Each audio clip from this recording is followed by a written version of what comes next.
Originally from England, Mary Druce trained for the Theatre of London's Royal Academy of Dramatic Art.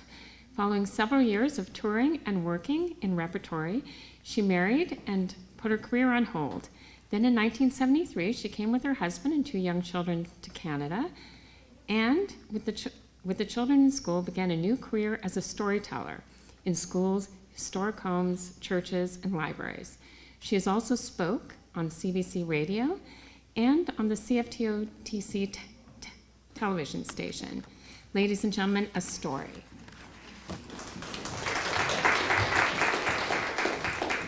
Thank you. 1958. I am 20 years old and standing at a bus stop on the corner of a street in Newcastle-on-Tyne, England. A small and very anxious dog scrambles his leash around and around my legs, pinning me to the spot. He has been borrowed from the local pound for this week's show and is understandably bewildered. Tucked firmly under my left arm is a pile of neatly folded sheets, borrowed from the local hospital. "I'm not sure that I should lend these to you, my dear. The last lot brought them back in a filthy condition." That's the matron. "Oh, matron, I'm so sorry about that, but my mother is a nurse, and she taught me how to wash and iron everything, including sheets." Do we even have an ironing board? We'll cross that problem when we come to it. Well, you look a decent sort. I'll trust you then, for now. In my right hand, I'm clutching the pole of a standard lamp. The lampshade is a problem. It keeps falling off. So, what to do?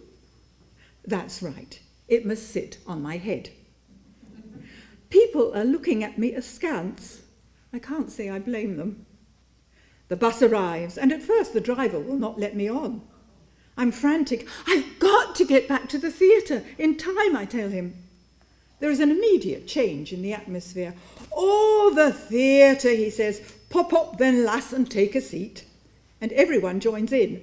Dog becomes untangled and made much of, which he enjoys. Someone takes the lampshade from my head and cradles it for me, and while I hug the sheets and clutch the pole, there is much conversation regarding what might be in store for the town during our coming season. I was born in the year of our Lord 1938, thus heralding the beginning of World War II. My brother arrived 7 years later, right in the middle of a massive bombing attack. But not so long after that, the war had run its course. Somewhere in between the two of us, my little sister, Diana, was born, also in the middle of an attack. Within hours, though, of her birth, an elderly gypsy woman selling pegs for the washing line arrived at the door. Hearing that there was a new baby in the house, she asked to come upstairs and give the baby a gypsy's blessing. Standing at the foot of the bed for a moment, she looked hard at the small bundle in my mother's arms. Then, bowing slightly, she said, "You'll not be rearing that one, then." Turning on her heel, she marched herself back down the stairs and out the door. She was right.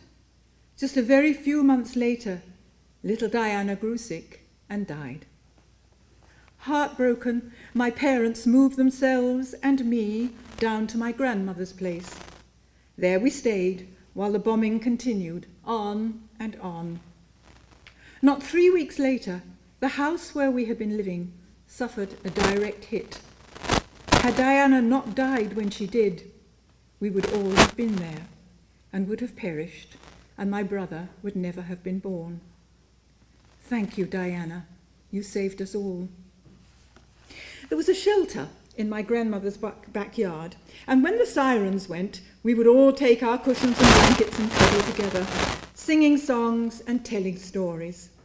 Then, when the putting of the doodlebugs, as we called them, ceased, there would be a breathless hush while we clutched one another, waiting to see whether this one would fall on us.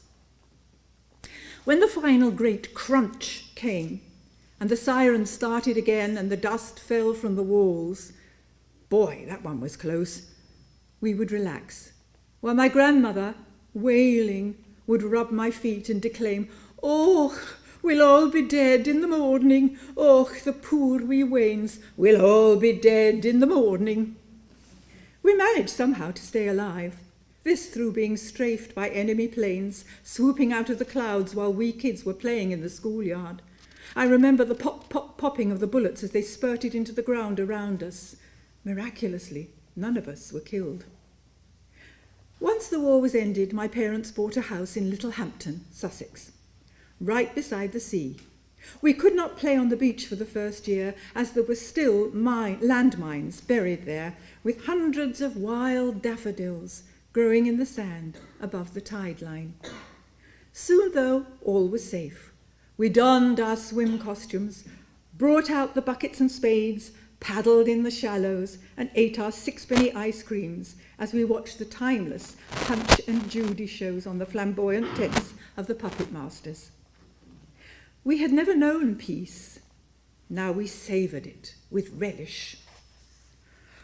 "You want to be an actor?" My mother was horrified. "Oh, lassie, I've tried so hard to make you a lady, and you're nothing but a bloody gypsy." Which is true. For an actor, it's a terrible life. I did, though. I became an actor. And after 6 years of touring, repertory, long Sunday train calls, landladies, good, bad, and indifferent, of being often resting, i.e. working as an artist's model, a wait person, a product demonstrator, an usherette at the circus where I went out with the top of the human pyramid, this giving my mother permanent heartburn, I finally married, and in 1973, with 2 small children, we migrated to Canada. Here I established a new career as a storyteller, a playwright, and now at the age of 80, a novelist. It's been a blast.